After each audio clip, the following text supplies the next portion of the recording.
بسم الله الرحمن الرحيم.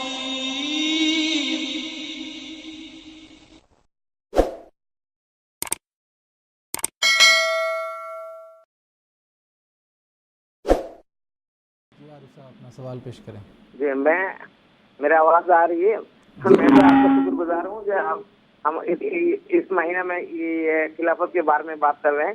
میرا پہلا سوال ہے حبل اللہ کا مراد کیا ہے، اور دوسرا سوال ہے بیت المال کے ساتھ خلافت کا کیا رشتہ ہے، بیت المال کی ایسنشیل پارٹ آف دا خلافت اور ناٹ. جی ٹھیک ہے جناب، شکریہ، جزاکم اللہ. آپ کے سوال کے دو حصے تھے. انشاءاللہ میں محترم مولانا محمد حمید کوثر صاحب سے پوچھنا چاہوں گا اس سوال سے. کی ابھی وضاحت تو میں نے کر دی، لیکن پھر دوبارہ عرض کرتا ہوں کہ حبل اللہ سے مراد ہے خلافت. حبل کہتے ہیں ایک ایسی چیز جس سے انسان کسی جگہ پہ پہنچتا ہے. خلافت ایک ایسی چیز ہے جو اللہ اور انسان کے درمیان ایک رابطہ ہوتا ہے، اور یہی ایک کشف بھی ہے کہ حضور صلی اللہ علیہ وسلم کے زمانے میں ایک دفعہ ایک صحابی نے وہ رویا میں دیکھا حضرت ابوبکر کی خلافت کے تعلق سے کہ اور ان کو بتایا گیا کہ یہی وہ حبل اللہ ہے. تو اس کے اندر واضح طور پہ اشارہ پایا جاتا ہے کہ حبل اللہ سے مراد اللہ تعالیٰ کی وہ ذریعہ ہے جس سے ایک انسان اللہ تعالیٰ تک پہنچتا ہے، اور وہ خلیفہ کا وجود ہوتا ہے. اس سے تعلق رکھنا چاہیے، اس سے کبھی نہیں ہٹنا چاہیے. آگے احادیث میں اس کی وضاحت بھی بہت زیادہ آتی ہیں.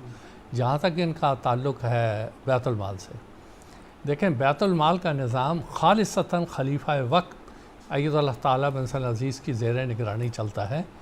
اور ابھی جو میں نے آیت پڑھ کے سنائی اس میں خذ من اموالہم صدقۃ، اللہ تعالیٰ نے نبی، رسول یا ان کے بعد خلیفہ وقت کو یہ حکم دیا ہے کہ وہ یہ مال لے اور وہ اپنے ارشادات کے مطابق پھر اس کو خرچ کرواتا ہے. اور وہی ہے جو ساری دنیا کے حالات کو جانتا ہے. اب مثال کے طور پہ ہماری یہاں ہندوستان میں مختلف انجمنیں ہیں. اب رمضان کا مہینہ ہے، کوئی فطرانہ جمع کر رہا ہے، کوئی زکوٰۃ جمع کر رہا ہے، کوئی کچھ جمع کر رہا ہے، لیکن کسی کو کچھ پتہ نہیں ہے کہ وہ کہاں خرچ ہوتی ہیں، کس کی جیب میں چلی جاتی ہیں، کہاں وہ خرد برد ہو جاتی ہیں. لیکن یہاں پر جو بات ہے خلیفہ وقت کی نگرانی میں، وہ یہ ہے کہ ایک بیت المال کا نظام ہے، اور خلیفہ وقت اید اللہ تعالیٰ بن صلی عزیز کے نمائندے کیونکہ ساری دنیا میں ہوتے ہیں، ان کو پتہ ہوتا ہے کہ اس کو کہاں خرچ کرنا ہے، کہاں اس کی ضرورت ہے، کتنا تبلیغ میں خرچ کرنا ہے، کتنا تعلیم میں خرچ کرنا ہے، کتنا خدمت خلق میں خرچ کرنا ہے. وہ پورے کا پورا ایک بجٹ ہے جو حضور اید اللہ تعالیٰ بن صلی عزیز کی نگرانی میں خرچ ہوتا ہے. خلیفہ کے علاوہ کہیں بیت المال کا نظام قائم ہو ہی نہیں سکتا حقیقت میں. یا تو حضور صلی اللہ علیہ وسلم کے زمانے میں تھا، یا اس کے بعد یہ فروعی طور پہ جتنے بھی انہوں نے بیت المال کے نظام بنائے ہوئے ہیں سوائے بددیانتی کے، اور اس میں کوئی نتیجہ سامنے نہیں آتا. تو یہ ہے اس کے ساتھ تعلق. جی جزاکم اللہ تعالیٰ جزا. ایک اور ٹیلی فون کالر اس وقت انڈیا سے ہمارے ساتھ ٹیلی فون لائن پر موجود ہیں، مکرم کاشف صاحب. ان سے بھی ہم بات کرنے کی کوشش کریں گے اور ان کا سوال سنتے ہیں. السلام علیکم ورحمۃ اللہ. کاشف صاحب السلام علیکم ورحمۃ اللہ. کاشف صاحب لائن پر موجود ہیں؟ ہم کاشف صاحب سے دوبارہ بات کرنے کی کوشش کریں گے. اس عرصے میں ہم اپنے پروگرام کو جاری رکھیں گے. اور محترم مولانا محمد حمید کوثر صاحب سے میرا یہ سوال ہے کہ جیسا کہ ابھی ہم بات کر رہے ہیں نبوت اور خلافت اللہ تعالیٰ کی دو مختلف قدرتیں ہیں، تو ان کی کیا تعریف ہے اور ان کی کیا ضرورت ہے، میں آپ سے اس حوالے سے جاننا چاہوں گا. بات یہ ہے کہ حضرت مسیح موعود علیہ السلام نے اپنی کتاب الوصیت میں یہ دو اصطلاحیں استعمال فرمائی ہیں. ایک قدرت اولا جو نبوت کہلاتی ہے، اور حضرت مسیح صاحب فرماتے ہیں اول خود نبیوں کے ہاتھ سے اپنی قدرت کا ہاتھ دکھانا، یہ ہے قدرت اولا. قدرت ثانیہ کی اصطلاح خلیفہ سے متعلق ہے. جو بھی خلیفہ ہوگا وہ اللہ تعالیٰ کی قدرت کا اظہار کے لیے ہوگا. حضرت مسیح موعود علیہ السلام اپنے ایک شعر میں فرماتے ہیں قدرت سے اپنی ذات کا دیتا ہے حق ثبوت. قدرت جس کا بھی ہم ذکر کر رہے ہیں نبوت والی قدرت یا خلافت والی قدرت؟ قدرت سے اپنی ذات کا دیتا ہے حق ثبوت، اس بے نشاں کی چہرہ نمائی یہی تو ہے۔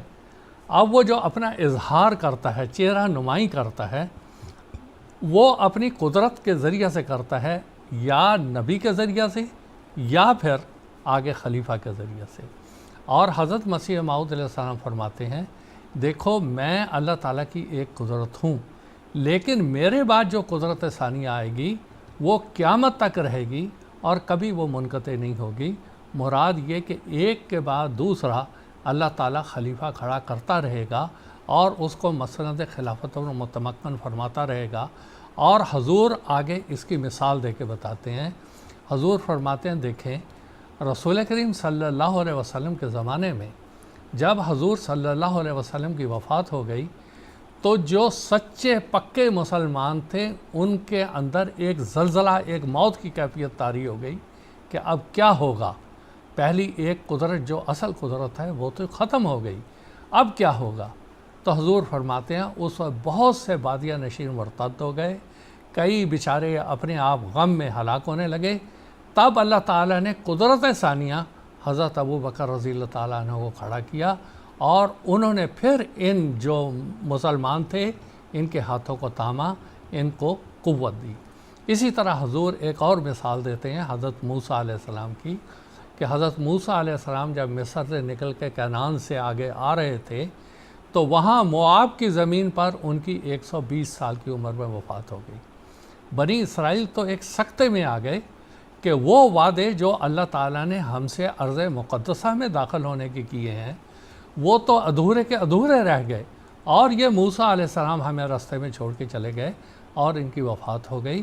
تو اس وقت اللہ تعالیٰ نے یشوع بن نون کو کھڑا کر دیا اور وہ ان کے خلیفہ کے طور پر ان کے ذریعہ سے وہ پھر آگے اور جو ان کے خلفاء ہوتے رہے ان کے ذریعہ سے پھر یہ پیش گوئیاں پوری ہوئی۔ اسی طرح حضرت عیسیٰ علیہ السلام کی حضور مثال دیتے ہیں، حادثہ صلیب کے بعد، واقعہ صلیب کے بعد اور اس موقع پر جو ان کے حواری تھے وہ سب تتر بتر ہو گئے، دو تو اس میں سے مرتد ہی ہو گئے اور عجیب ایک افراتفری کا عالم ہو گیا۔ تب اللہ تعالیٰ نے پھر ان کے اندر حوصلہ دیا اور حضرت خلیفۃ المسیح رابع رحمہ اللہ نے اپنی ایک سوال و جواب کی مجلس میں فرمایا کہ یعقوب جو حضرت عیسیٰ علیہ السلام کی ماں کی طرف سے بھائی تھے اور جن کو جیمز کہا جاتا ہے، جو ایک موحد فرقے سے تعلق رکھتے تھے، ان کو اللہ تعالیٰ نے کھڑا کیا اور انہوں نے پھر عیسیٰ علیہ السلام کی جو وحدانیت کی تعلیم تھی وہ لوگوں کو دینا شروع کی۔ تو یہ حضرت مسیح موعود علیہ السلام کی اصطلاح ہے کہ قدرت اولیٰ سے مراد نبوت کا زمانہ ہے اور قدرت ثانیہ سے مراد آگے خلفاء کا سلسلہ ہے جو قیامت تک رہنے والا ہے۔ تو یہ حضور نے بڑی تفصیل سے اپنی کتاب الوصیت میں اس کی تشریح فرمائی۔